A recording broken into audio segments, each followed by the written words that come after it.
Irmãos, eu gostaria de ler o texto, o relato de Marcos, capítulo 2, versículos de 1 a 5. Marcos 2, versículos de 1 a 5, tá? Eu tenho pregado nesse evangelho, tenho tirado algumas lições nesse evangelho. Deus tem me abençoado, tenho sido canal do Senhor para estar pregando aos irmãos por meio desse evangelho.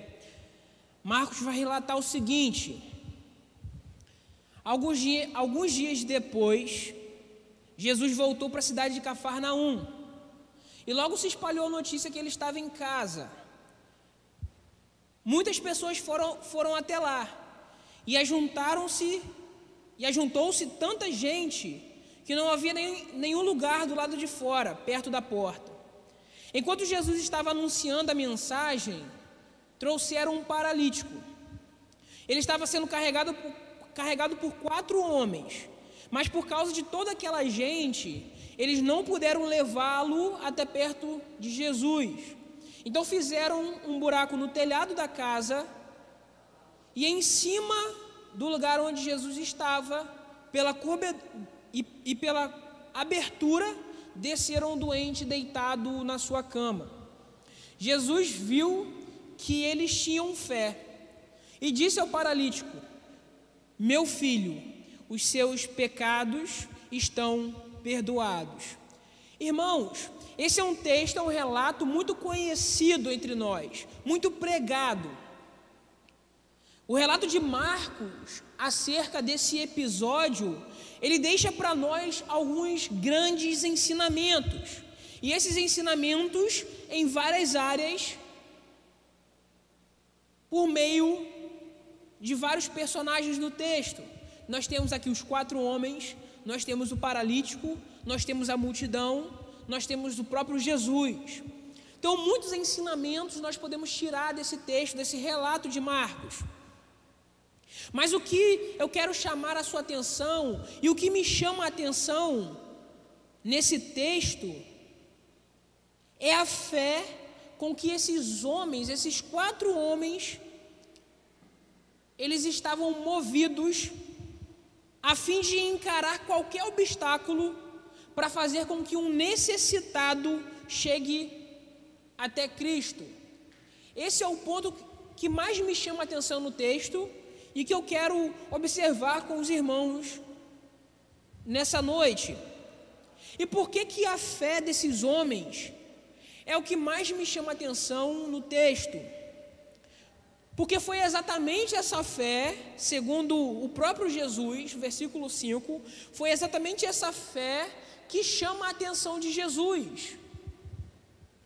E se algo chama a atenção de Jesus, acaba se tornando um dos focos do texto. O primeiro versículo vai iniciar mostrando para nós que Jesus, após fazer ali a sua tour pela região de Cafarnaum, ele havia acabado, de ter aquela cena com o leproso, que eu preguei domingo pela manhã. Jesus, ele retorna a Cafarnaum. Cafarnaum era um local tido como a base de Jesus, Ali morava Pedro, e Jesus, ele sempre repousava na casa de Pedro, na casa de hóspede de Pedro. Jesus, durante seus passos, e aqui, sobretudo, ele continua revolucionando a concepção de cultura, o conceito de cultura, de religião, de tradição, de lei em seus dias. É necessário lembrar que Jesus não tem como intenção ser um revolucionário. Essa não é a intenção de Jesus. Mas, por consequência dos seus ensinos, ele continua, ele vai revolucionando a concepção da cultura, da tradição, da lei, da religião do seu tempo. As pessoas que o rodeavam, elas acabavam se impressionando com o ensino e com as atitudes de Cristo. E assim como Jesus havia tocado no leproso, e relatos pouco anteriores, Jesus já havia expulsado demônios dentro da sinagoga.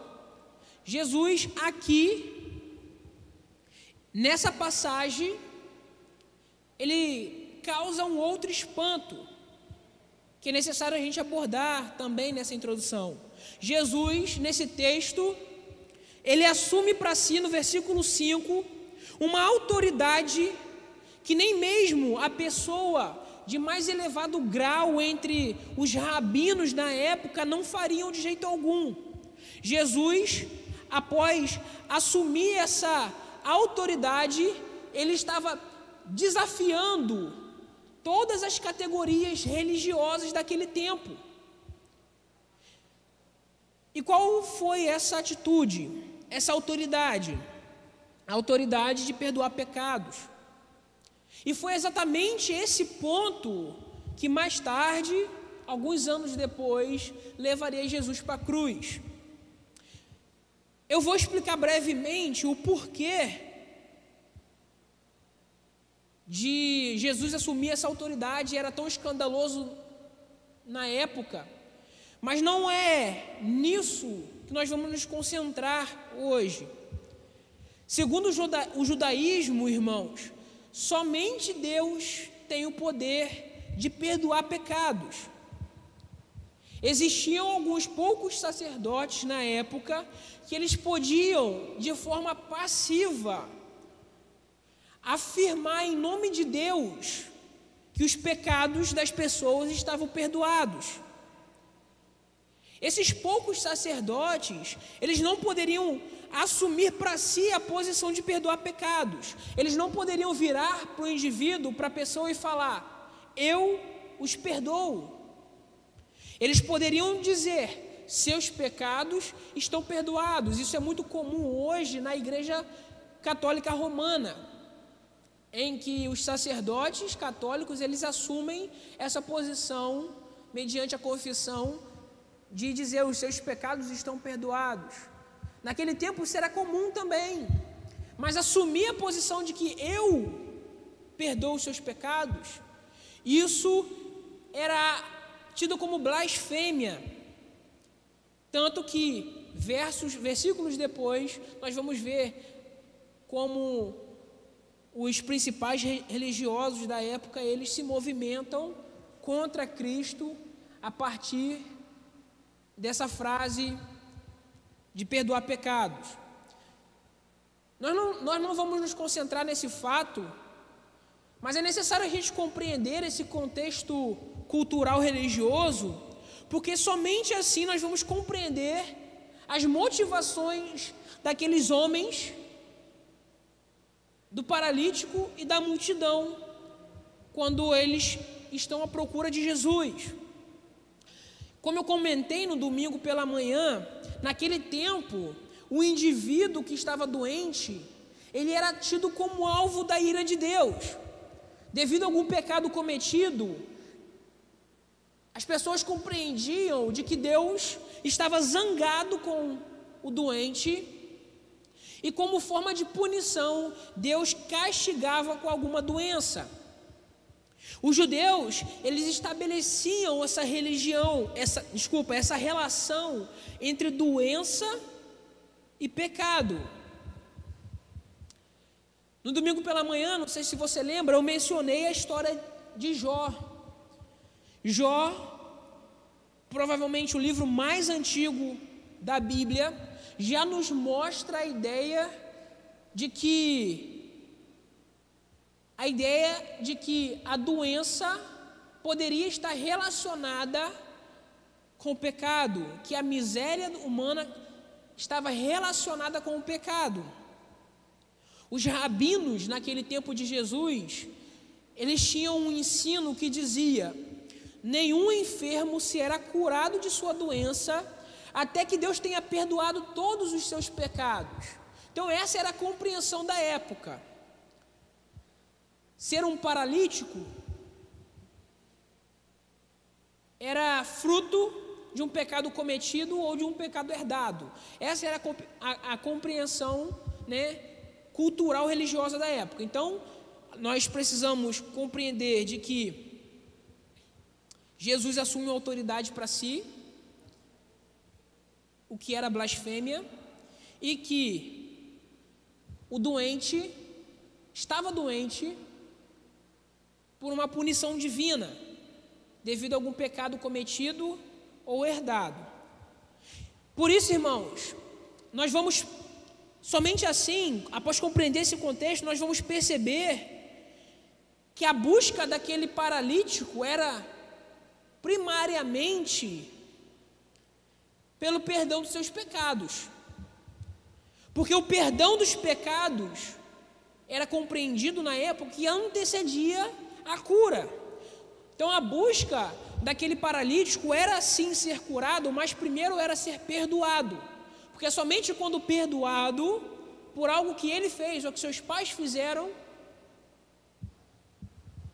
ele seria curado da sua doença física. Contudo, irmãos, essa história, esse relato de Marcos, ele é ainda mais profundo do que isso, porque o judaísmo, ele estabelecia, como eu disse, essa ligação entre pecado e doença, mas talvez o próprio paralítico, ele estabelecia essa relação na sua mente. Talvez o próprio paralítico pensava assim sobre ele mesmo, que o seu pecado, ou o seu pecado herdado, estava relacionado à sua paralisia. E o que eu quero dizer com isso, irmãos, com essa possibilidade? Eu quero dizer, e esse é o nosso primeiro ponto, e a nossa primeira lição que nós podemos tirar disso, é que o pecado, ele paralisa o homem mentalmente, fisicamente e espiritualmente. Se nós formos agora contextualizar o quadro daquele paralítico com o nosso, só que eu não quero relacionar a paralisia daquele homem como algo físico nosso, como um problema físico nosso. Não é sobre essa questão que eu vou falar agora. Talvez, irmãos, a mente culpada daquele paralítico no texto poderia ter ocasionado esse problema físico nele. Nós sabemos o poder que a mente tem, o poder que a opressão religiosa, cultural tem sobre a nossa mente, e nós sabemos o quão libertador é o perdão. Mas em nós, quando nós contextualizamos a nós esse texto, um dos ensinamentos que o texto vai nos trazer, que esse relato vai nos trazer, é que o pecado, ele tem poder de alienar a nossa mente, paralisar as nossas estruturas físicas e também as nossas estruturas espirituais, quanto àquilo que se refere a Deus. Nós vamos entender em que sentido que eu estou falando, que o pecado, ele tem poder de nos paralisar fisicamente e espiritualmente. Por isso que no título do nosso ponto, a mente antecede o físico e o espiritual. Eu disse que o primeiro ponto, o pecado paralisa o homem mentalmente, fisicamente e espiritualmente. O homem, irmãos, em seu estado de culpa pelo pecado, ele não consegue raciocinar e compreender a graça de Deus. O homem está impossibilitado, quando o homem vive em seu estado de culpa, ele está impossibilitado de raciocinar e compreender a graça de Deus. Quantas vezes você já ouviu alguém dizer que não vai à igreja porque está errado? É porque aquela pessoa está vivendo num estado de culpa. E quando nós vivemos nesse estado, eu quero que você guarde isso no seu coração, nós não conseguimos raciocinar e compreender a graça de Deus. Pelo contrário, o homem nesse estado, ele compreende que ele está impossibilitado de ser transformado. E quando o homem ele mais se aprofunda, quanto mais se aprofunda no seu pecado, mais atrofiado o homem se encontra. Quanto mais nós nos aprofundamos em nosso pecado, mais atrofiado nós nos tornamos. Com isso, irmãos, quando o homem está envolvido no pecado, na culpa do pecado, ele se encontra paralisado fisicamente e espiritualmente na sua busca até Cristo. O homem em pecado, na culpa do pecado, ele está paralisado na sua busca até Cristo. E por mais que essa seja uma verdade, é certo sim o homem afirmar: eu sou um pecador e impossibilitado de ir até Cristo. Essa é uma verdade, irmãos.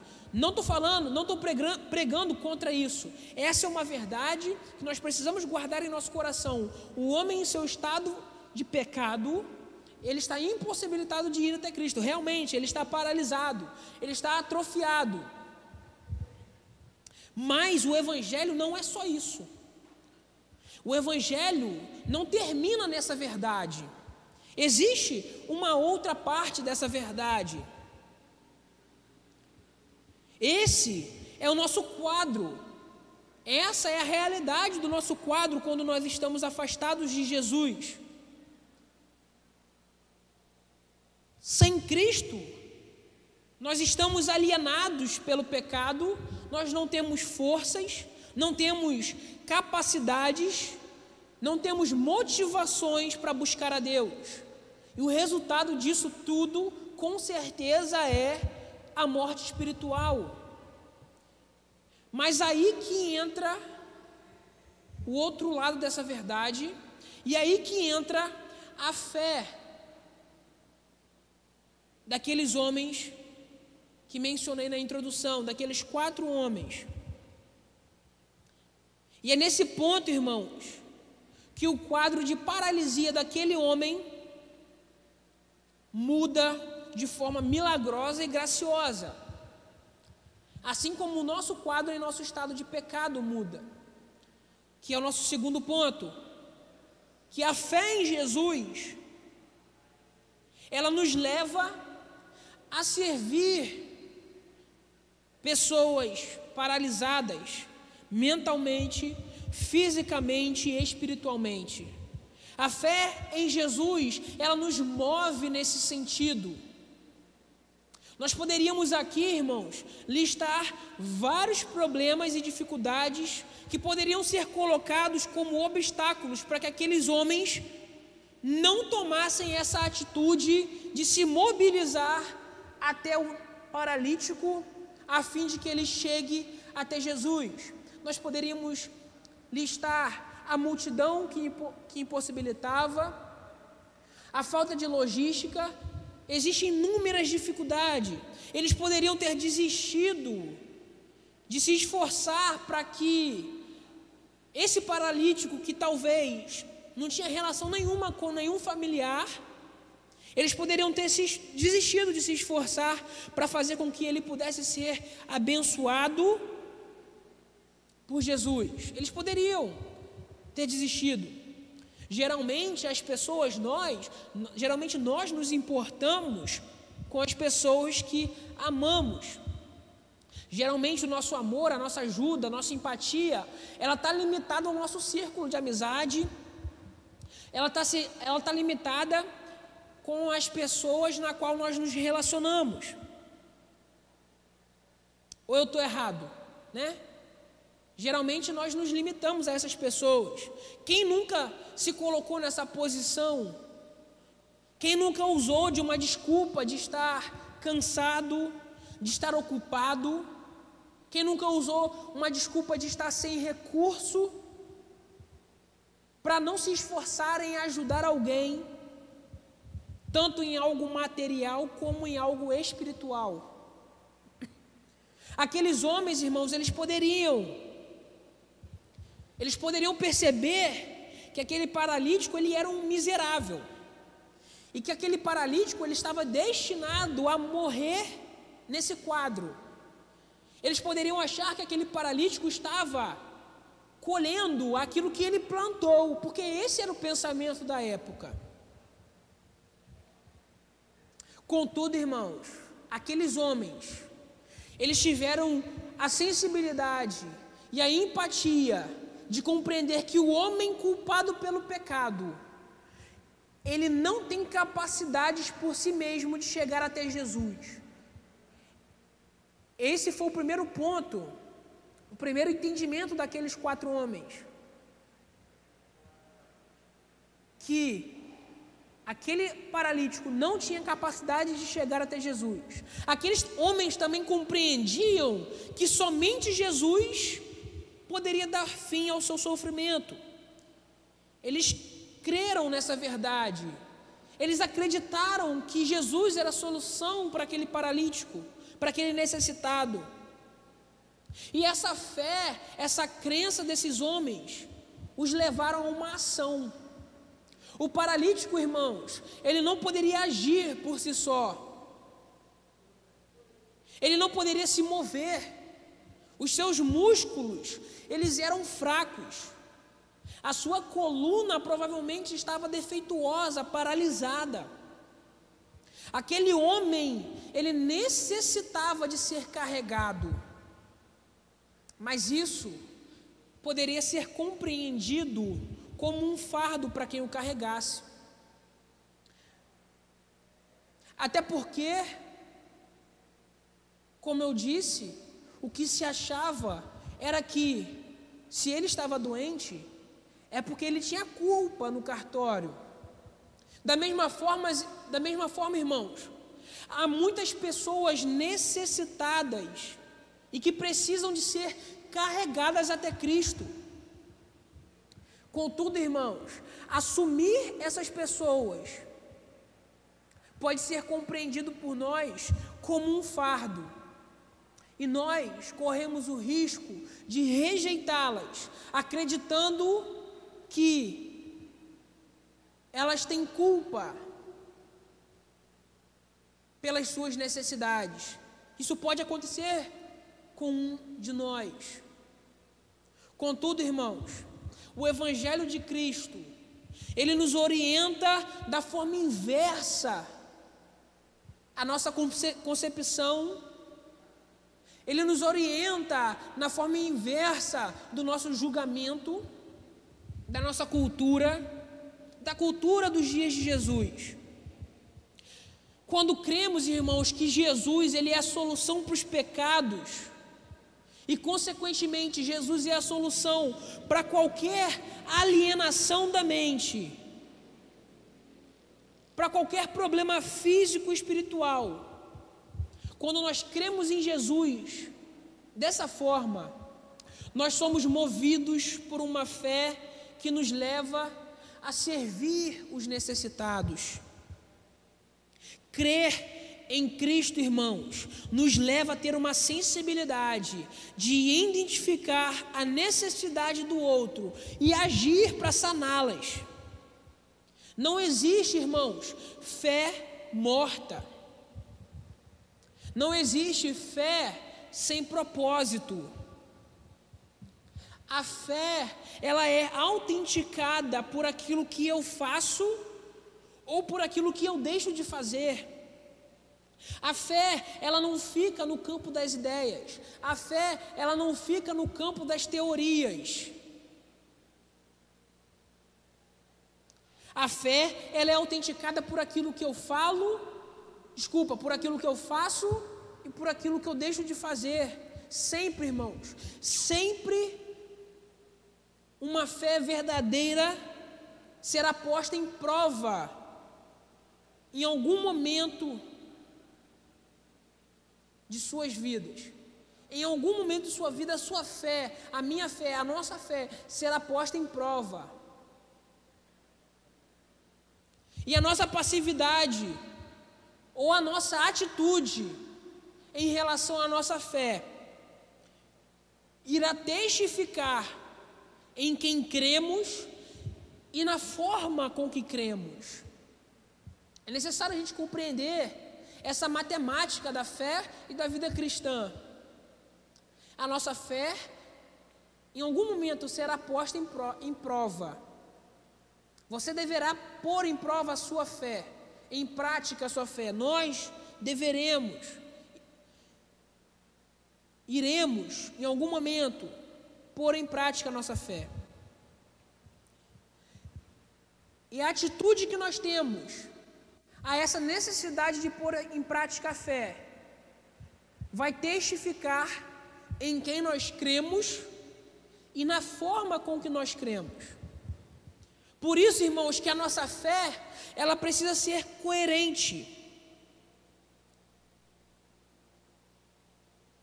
A nossa fé, se está em Cristo, ela tem que ser coerente aos exemplos e aos ensinos de Cristo. Cristo, como autor da nossa fé, como consumador da nossa fé, Ele é o exemplo mais claro de quem nós devemos ser e de como nós devemos agir. Você pode até me perguntar, por que alguns cristãos são insensíveis à dor do outro? Por quê, irmãos? Porque alguns cristãos, eles não possuem uma profundidade acerca do conhecimento de Cristo. De acordo com o que nós conhecemos a Cristo, a nossa fé e as nossas obras, elas estarão mais visíveis, elas estarão mais em prática. Quando nós somos insensíveis à dor do outro, à necessidade do outro, existe uma paralisia, um defeito na nossa concepção sobre a pessoa de Jesus Cristo como autor da nossa fé. Por isso que o nosso terceiro ponto é que a determinação da fé daqueles homens, a determinação da nossa fé é que atrai os olhos de Jesus. Irmãos, sempre que nós somos movidos a levar alguém até Cristo, algo de extraordinário acontece. Foi exatamente o que aconteceu com aquele paralítico. Eu quero que você guarde no seu coração que Deus, Ele opera milagres mediante a nossa fé e a nossa atitude e a nossa ação.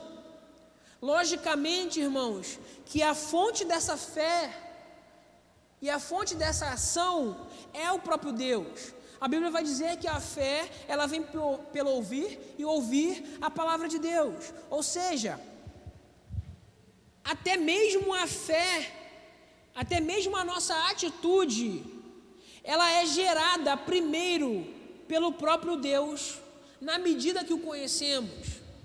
Os irmãos estão entendendo? À medida com que nós conhecemos a Deus, Deus gera em nós fé, e a fé vai gerar em nós uma atitude. E é exatamente isso que atrai o olhar de Cristo. Aquele homem, irmãos, talvez não, na concepção da época, ele estava destinado a morrer paralítico. Mas isso não é o pior. O mais trágico na vida daquele homem é que ele iria viver destinado a conviver com a culpa de ser quem ele é. O problema não é ser paralítico, o problema é você conviver com essa culpa, conviver com o peso da culpa. A morte, talvez, para aquele homem, era ter uma opção. O problema era viver culpado. Só que isso tudo, irmãos, parte de uma falsa concepção acerca de Deus. E da mesma forma, irmãos, como aquele homem, nós podemos estar destinados a viver cobertos de culpa, culpados por alguma situação ocorrida, culpados por divórcios, culpados por relacionamentos, culpados por problemas familiares, culpados pelo pecado. Talvez você esteja destinado a viver com essa culpa, se você não compreender a graça de Deus na pessoa de Cristo.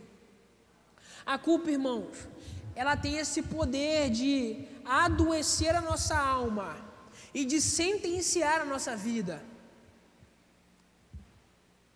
A debilidade física daquele homem ilustra bem e de forma clara a debilidade mental, espiritual e moral de quem vive uma vida marcada pela culpa.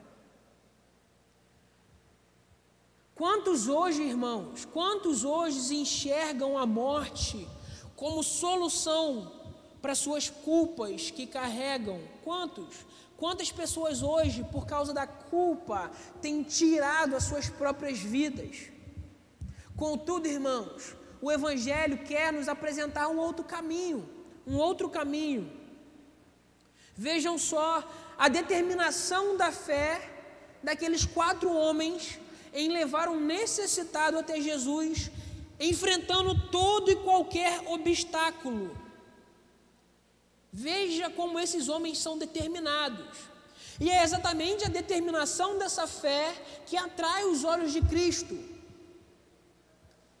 E quando Cristo olha para o homem em sua sensibilidade, mas também com todo o seu poder, o milagre acontece. E qual foi o milagre, irmãos? Qual foi o milagre que aconteceu? O principal milagre não foi aquele homem voltar a andar. Isso é secundário no texto. Voltar a andar não é o que Marcos quer abordar no texto. Logicamente, esse é um sinal de que Jesus era o Messias. Ver um paralítico voltar a andar. Mas não é o principal milagre e nem o que Marcos quer abordar no texto. Mas o principal milagre é ser perdoado. Ser perdoado é a principal mensagem do texto. Se você notar, versículos depois, os religiosos, Marcos relata que eles se contorcem por causa disso. A ênfase de Marcos no texto está no perdão. A ênfase de Jesus em sua atitude com aquele paralítico está no perdão. Nós podemos compreender que essa era a maior necessidade daquele homem. Nós podemos compreender que essa é a maior necessidade nossa. Se você reparar, levantar e andar foi consequência dessa palavra libertadora de Jesus. Versículo 5, Jesus viu que eles tinham fé e disse ao paralítico: meu filho, os seus pecados estão perdoados. Concluindo, irmãos, hoje a sua principal doença é a ausência de perdão. Quantos andam pelas igrejas procurando os pastores que se dizem profetas, procurando curas, milagres, mas o nosso principal problema é a nossa ausência, é a ausência de perdão. Por que você não tem perdão? Talvez porque você acha que você não pode ser perdoado, como aquele paralítico e como a cultura da época afirmava. Talvez por isso você vive uma vida sem perdão, porque você acha que você é indigno, porque você acha que você é incapaz de ir até Jesus. E por mais que essa seja uma verdade, que nós somos incapazes de ir até Jesus, nós estamos aqui como igreja, e existem com certeza pessoas do seu lado que querem te levar até aquele que tem poder para te curar e para te libertar.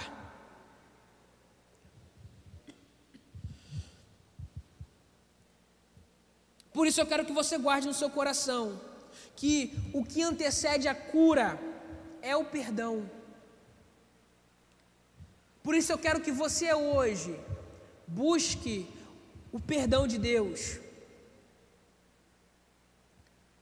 Precisar de um pouquinho de água.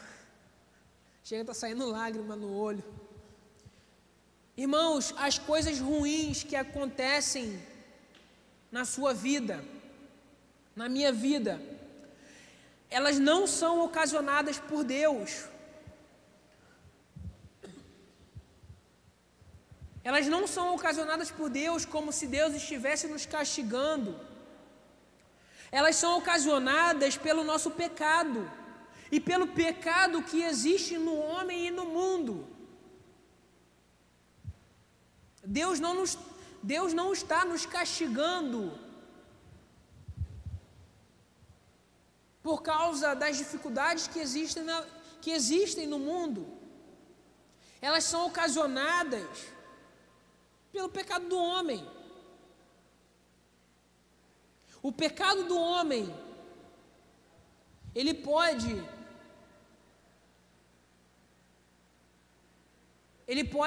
influenciar as coisas ruins que acontecem em nossas vidas. Contudo, irmãos, por mais que essa seja uma realidade, você não está destinado a viver com essa culpa por toda a sua vida. Existe o Cristo. Jesus é aquele que assume toda a nossa culpa. Jesus é aquele que assume toda a sua culpa se você chegar até Ele. É Ele quem assume todo o pecado, para que nós possamos ser livres, livres mentalmente, fisicamente e espiritualmente. Irmãos, eu não tenho dúvida que Jesus, ao perdoar o pecado daquele paralítico, Ele estava o libertando da prisão da sua mente, do seu próprio pecado. Irmãos, se tem algo que todos nós deveríamos ansiar, não é, na verdade, se tem algo que nós não deveríamos ansiar e que muitos de nós ansiamos, levanta-te e ande. Muita gente tem ansiado em ouvir. Obrigado, irmão. Obrigado, David Wellington.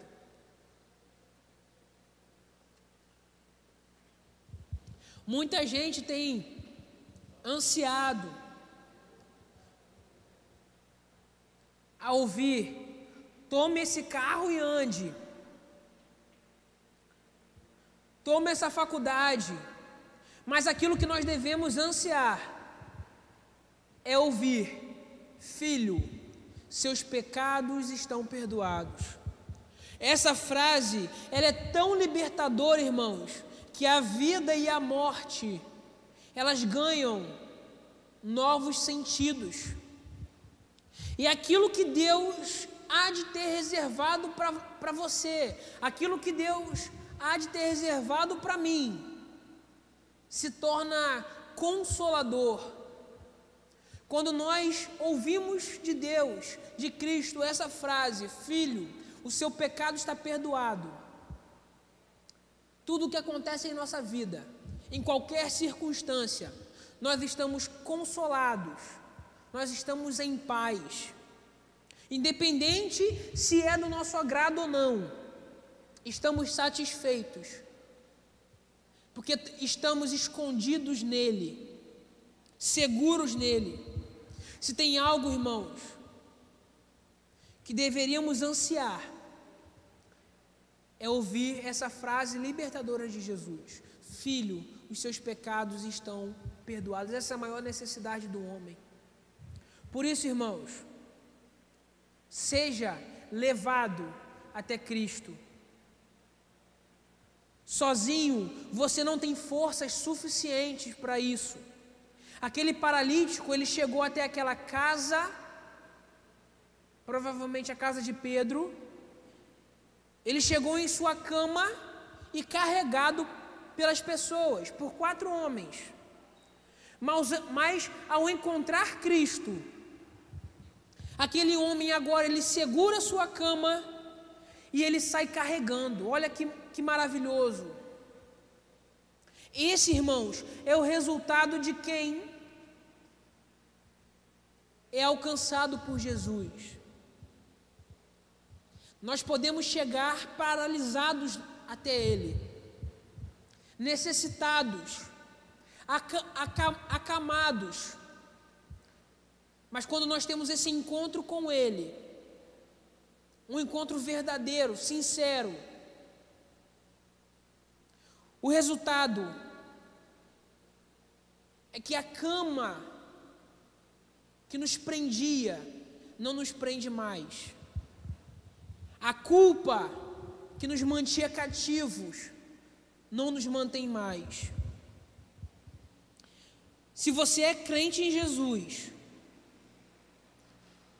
se você é membro de nossa igreja, está nos ouvindo nesse momento, seja como aqueles 4 homens, seja sensível à necessidade física, sensível à necessidade emocional, sensível à necessidade mental e espiritual do outro, daquele que está ao seu lado. Seja canal de Deus para a libertação de cativos. Não entenda, irmãos, que assumir cargas do outro é um peso. Não entenda dessa forma. E nem entenda, na verdade, e nem coloque obstáculos quando for servir o outro, quando houver a necessidade de servir o outro. Creia que a graça de Deus, ela te ensinará a fazer isso à medida que você se disponibilizar a isso. À medida que você se disponibilizar a ser canal de Deus, para levar pessoas até Cristo, para saciar as necessidades das pessoas, a graça de Deus vai te ensinar a fazer isso de uma forma leve e satisfatória. Quem assume, irmãos, as cargas das pessoas não somos nós. Quando nós servimos a um necessitado, nós não estamos assumindo a carga dele, porque quem assume é Cristo. Assim como Ele assumiu as nossas cargas um dia, assim como Ele assumiu a sua carga um dia, Cristo quer te usar para que você possa levar pessoas, para que Ele possa assumir também essas cargas. Então que possamos aprender como esses homens, a ser sensíveis, e que a nossa fé possa gerar em nós uma ação de cura, de libertação. Deus quer nos usar. Deus aprove a Ele a usar a igreja como canal de cura, libertação, de salvação. Aprove a Ele. Ele poderia usar qualquer coisa, Ele tem poder para isso, mas Ele escolheu a igreja. Então se permita ser como esses 4 homens. E se você que ainda não é crente em Jesus, que ainda não pertence a uma igreja, e que vive ainda sobre o peso da culpa, paralisado, impossibilitado de ir até Jesus, permita ser levado até Ele, porque Ele é a fonte de toda cura. Amém, irmãos? Nunca se esqueça que essa é uma verdade. Nós estamos impossibilitados e incapacitados. Todos nós, sem Cristo, somos como aquele paralítico. Mas essa é apenas uma parte da verdade. Quando encontramos Cristo, somos curados, transformados, como aquele paralítico foi. Amém? Amém, irmãos? Vamos orar? Deus, derrama a tua cura sobre o teu povo. Cura a tua igreja, mentalmente, fisicamente, espiritualmente, para que possamos ser nós, canal do Senhor, para que outros necessitados possam ter um encontro contigo, possam ser salvos, possam ter seus pecados perdoados. Nos capacite para isso, derrame graça sobre nós para isso, nos ensine a ser como aqueles 4 homens, sensíveis às necessidades das pessoas, e que a tua igreja possa colocar a fé em prática, e que possamos ser aprovados pelo Senhor. No nome de Jesus que oramos. Amém. Amém, irmãos? Às vezes a nossa fé, aquilo que nós cremos, aquilo que pregamos, né, é tão linda, né? Mas às vezes falta em nós um pouco dessa disposição, né, de colocar em prática como igreja essa fé que é tão linda, né? Na teoria, mas se posta em prática também, com certeza, né, renderá frutos. Amém, irmãos?